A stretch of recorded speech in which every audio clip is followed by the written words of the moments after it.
লাউ চকলি। তো দেখো বাড়িতে একটা কত বড় লাউ হয়েছে, লাউটা কাটতে এসেছি, লাউটা কাটছি, কেটে নিয়ে যাবো। লাউটা কাটো। এই লাউ কাটা হয়ে গেল, হলে যে লাউটা কাটছি, এই যে লাউ কাটলাম, তারপর ছুলবো, ছোলা হবে, এটা তেল দেওয়া হবে, কুচি কুচি করে কেটে নেবো। একটু শুরু করে আমি ছুলে দেবো। রেডি। হ্যাঁ, এই যে আমার শাশুড়ি মায়ের লাউ কাটা রেডি। আমি জল দিয়ে ভালো করে ধুয়ে নেবো লাউটা, নাড়াচাড়া করে ভালো করবি, রেডি করবি।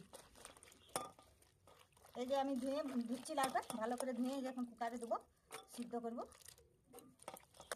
হ্যালো বন্ধুরা, এই যে দেখো আমার লাউটা কুকারে দিয়ে সিদ্ধ করেছি।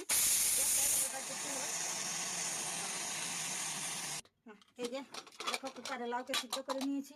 এখন আমি এই আমার গামলাটাতে লাউটা ঢালবো।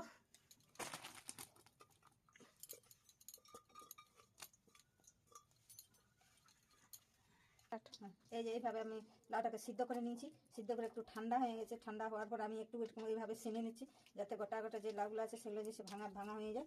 আর এর লাউ চকলি করার জন্য কি কি মশলা লাগবে একটু দেখো তোমরা। এটা জিরা বাটা, এটা আদা বাটা, এটা রসুন বাটা, এটা লঙ্কা বাটা, এটা পেঁয়াজ বাটা, এটা হলুদ বাটা, আর এর নুন, এটা সরষার তেল, এটা হচ্ছে চালের গুঁড়ি, তো জল। কি কি আমরা দিচ্ছি তোমরা একটু দেখো। এটা হচ্ছে জিরা বাটা দিলাম, এটা আদা বাটা দিলাম, এটা রসুন বাটা দিলাম, এটা লঙ্কা বাটা দিলাম, এটা পেঁয়াজ বাটাটা দিলাম। পরিমাণ মতন দিবে, যেমন যেমন পিঠা তেমন যতটা লাগবে ততটা। হলুদ একটু পরিমাণ মতো দিবে, বেশি হলুদ দিয়ে দিলে আবার ভালো লাগবে না। আর নুন একটু, আমি লাউ সিদ্ধর সময় একটু লাউটা নুন নিয়ে সিদ্ধ করেছিলাম, তো পরিমাণ মতন দেখে করে তোমরা নুনটা দিবে। এইভাবে নুন দিয়ে দিলাম। এরপর সরষের তেল দেবো, তেলটাও পরিমাণ মতন দিবে, বেশি তেল দিলেও খুব একটা ভালো লাগবে না। দিয়ে তেল মশলা সব দেওয়ার পরে এইভাবে লাউটা মাখিয়ে নেবে, এইভাবে। হ্যাঁ, এটা আমার মাখানো হয়ে গেছে। লাউ আর মশলা, তেল, নুন, হলুদ, মশলা সব মাখানো হয়ে গেছে। এরপর গুঁড়ি দেবো। এটা চালের গুঁড়ি, চালের গুঁড়ি, এটা পরিমাণ মতো দিতে হবে। এইভাবে মাখাবো, দেবো, বাস এতেই হয়ে গেল। একটু ভালো করে মাখাবো। যদি খুব টাইট হয়ে যায় তাহলে একটু জল দেবো, আর যদি জল না লাগে তাহলে ঠিক আছে, এমনিতেই দিলেও হবে। হ্যাঁ, এই দেখো আমি লাউ আর গুঁড়ি মশলা সব মেখে নিয়েছি। আর এখন আমি যে তাতে একটু তেল দেবো, এইভাবে একটু তেল দেবো। তেল দেওয়া হয়ে গেছে, যদি খুন্তি দিয়ে তেলটা একটু আমি চারদিকে নেড়ে দেবো এইভাবে। এখন তেলটা নামানো হয়ে গেছে, এইভাবে দেবো। এইভাবে দিয়ে হাতে একটু জল দেবো, জল নিয়ে করে একটু গোল করে একটু তৈরি করবো এটা। এই যে গোল মতো করতে বেলেছি আমি, গোল মতো বেললে তাহলে দেখতেও একটু ভালো লাগবে আর সিদ্ধও হবে ভালো। হ্যাঁ, এইভাবে একটু ঢাকা দেবো। দেখো মনে হয় আমার চকলিটা সিদ্ধ হয়ে গেছে, একদিকটা হয়েছে মনে হয় সিদ্ধ। ও পিঠটা ঘুরাই নেবো, ঘুরানো হয়ে দেখছি হ্যাঁ এই পিঠে সিদ্ধ হয়ে গেছে, ভাজাও হয়ে গেছে, লাল লাল করে ভাজা পেঁয়াজের মতো। আরেকবার একটু ঢাকা দেবো, এই পিঠটা সিদ্ধ হবে।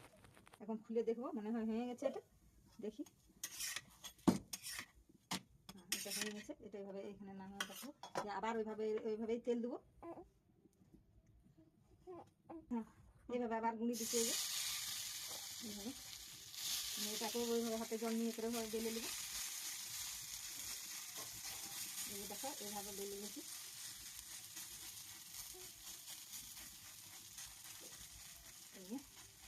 এইভাবে বেলতে হবে। এটা ওই যে পুরো মতো হয়ে গেছে, এটাকেও ওইভাবে ঢাকা দেবো।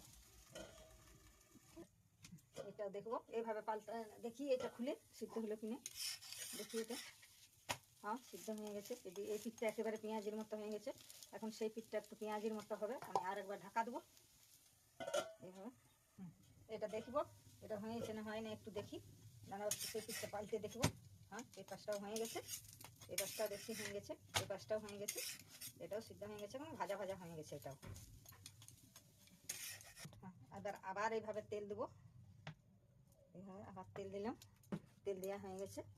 এইভাবে আবার গুঁড়ি দেবো,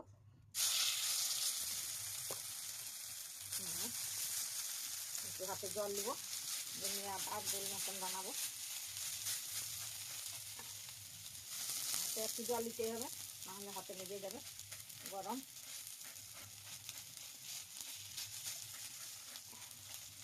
এটা ওইভাবে তৈরি করে নিয়েছি। একে একে সবগুলো করে নেবো।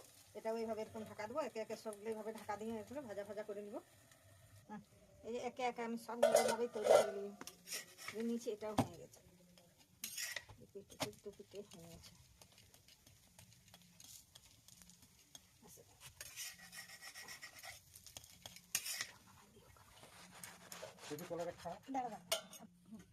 দেখো এই যে আমার এইভাবে লাউ চকলি রেডি। তো আমার শাশুড়ি একটু টেস্ট করে দেখবে কেমন হয়েছে। এখন আলাপ খাই, দেখো কেমন হয়েছে। দেখি এই ঠান্ডায় লাউ চকলি কেমন হয়েছে দেখো, একটু টেস্ট করি। হ্যাঁ দেখো ঠান্ডায় কেমন হয়েছে।